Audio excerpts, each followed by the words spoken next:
네, 참된 교육 컨설팅 대표 장프로입니다. 반갑습니다. 장프로의 학종역학 오늘은 자소서입니다. 그 중에서도 중앙대 자기소개서 4번에 대한 내용 확인해 보겠습니다. 참된 교육 컨설팅 유튜브 채널을 보시면 자소서 1번부터 3번까지 공통문항 구성하는 거에 대해서 자세하게 시리즈별로 정리를 해놨습니다.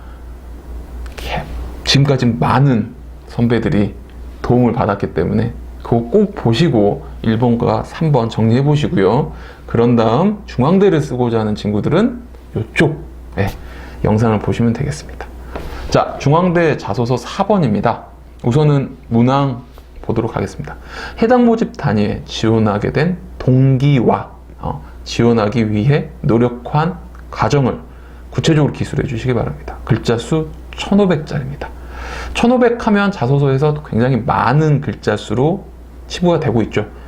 거기서 우리가 핵심적으로 체크해 볼 건 동기랑 노력한 과정인데요. 실은 어렵지 않은 문항입니다. 근데 글자 수가 좀 빡빡해서 이것 때문에 고민을 하실 친구들이죠. 실은 이 내용 잘 써놓으면 다른 대학도 돌려쓰기가 가능할 만큼 아주 정형화된 문항입니다. 어렵지 않다는 뜻이겠죠. 근데 우리가 보통 이제 대학교 자소서를 쓰기 위해서는 기본적으로 인재상이라는 걸 좀 머릿속에 넣어놓고 가야 되는데 그 정도만 하시면 되지 굳이 인재상을 자소서에 꾸역꾸역 표현하실 필요는 없다. 왜? 생기부와 자소서 1번과 3번을 형식에 맞춰서만 쓴다면 웬만한 모든 대학의 인재상은 커버가 가능하기 때문이죠. 자, 중앙대는 대표적으로 학종 전형이 다빈치형 인재와 탐구형 인재 이렇게 두 가지가 나눠져 있죠. 인재상도 두 가지별로 다릅니다. 다빈치형 인재, 저희가 글자를 되게 미미하게 낮춰놨는데 그 뜻은 그냥 이해만 하시라는 뜻입니다. 자, 다빈치형 인재의 인재상입니다. 교내 다양한 활동을 통해 균형적으로 성장한 학생. 저희 입시 학종역학에서 대학별 모집 요강부터 합격 전략 짜드리는 방송을 보시면 좀 더 자세히 설명이 되어 있으니까 참고해 보시고요. 그냥 균형적으로 발전을 했다. 그 다음 탐구형 인재 같은 경우는 해당 전공 분야에서 성장할 수 있는 탐구 역량을 갖춘 학생. 오롯이 그 전공에 미쳐 있는 학생. 이렇게 해서 가시면 됩니다. 근데요, 어차피 인재상 두 개를 이렇게 읽어봤지만 자기소개서 4번 중앙대에서 요구하는 건 이 모집 단위에 지원하게 된 동기, 그러니까 이 전공에 네가 지원하게 된 이유가 무엇이냐, 그리고 이 전공에 맞춰서 고교 3년 동안 어떻게 노력을 해왔느냐, 즉 자신의 전공과 관련된 내용을 적는 겁니다. 그러니까 인재상이라는 건 굳이 여기다가 붙여넣을 필요가 없다. 그냥 이렇게만 해석하십시오. 굳이 인재상으로 뭐가 어떻다 저러가 어떻다 하는 일각의 사람들이 많습니다. 무시해도 되는. 근데 대부분의 이런 지도를 하시는 분들은 다 압니다. 인재상은 인재상대로 해석하고 그냥 그걸 느낌상 가져가서 나머지 모든 서류에 깃들여 가면 된다. 근데 중앙대 4번 같은 경우 굳이 인재상을 표현하기에는 문항 자체가 의미가 없는 거죠. 그러니 자신이 갖고 있는 고교 활동 중에 전공과 관련된 활동의 핵심적인 무기 활동들이 있겠죠. 난 이걸 미친 듯이 이건 전공에 완전 밀착해서 했어. 이런 활동들 한 두 가지 정도 뽑아내시면 1500자 구성은 괜찮을 겁니다. 너무 없다면 하나라도 뽑아야죠. 대신 중복돼서 1번과 2번에 포함되면 안 되니까 그것도 잘 분배하셔야 되고요. 그러니까 자기소개서 같은 경우는 저희가 공통문항 분석을 꼭 보고 오시라고 했는데 이 공통문항 분석을 보면 우선 먼저 소재를 쭉 깔아놓고 시작해야 된다는 말입니다. 그만큼 문항별로 소재를 깔아놓고 그거에 대한 심층적인 내용 소재가 4번에 좀 깃들 수 있도록 한다면 중앙대 라인 구성은 굉장히 좋아지겠죠. 자, 우선 동기라는 건 이렇게 적어야 됩니다. 너무 정형화되고 추상적이고 어디 들어볼 법한 동기가 아닌 자신만의 스토리를 가지고 있는 동기. 자기가 성장 환경 내에서 있었던 동기일 수도 있고 어떤 학습을 공부하면서 또는 어떤 활동을 경험하면서 했던 느낌이 또는 그런 과정이 나에게 이 전공으로 연결되는 모습들. 그러니까 자기만의 결국엔 스토리가 있는 그런 동기를 구축해서 작성해야 되는데 중앙대 같은 1500자짜리 구성이다 보니까요. 동기를 좀 더 늘려 써주시는 게 나쁘지 않습니다. 그리고 직접적으로 중앙대에서 동기에 대한 요소를 문항에서 물어봤기 때문이죠.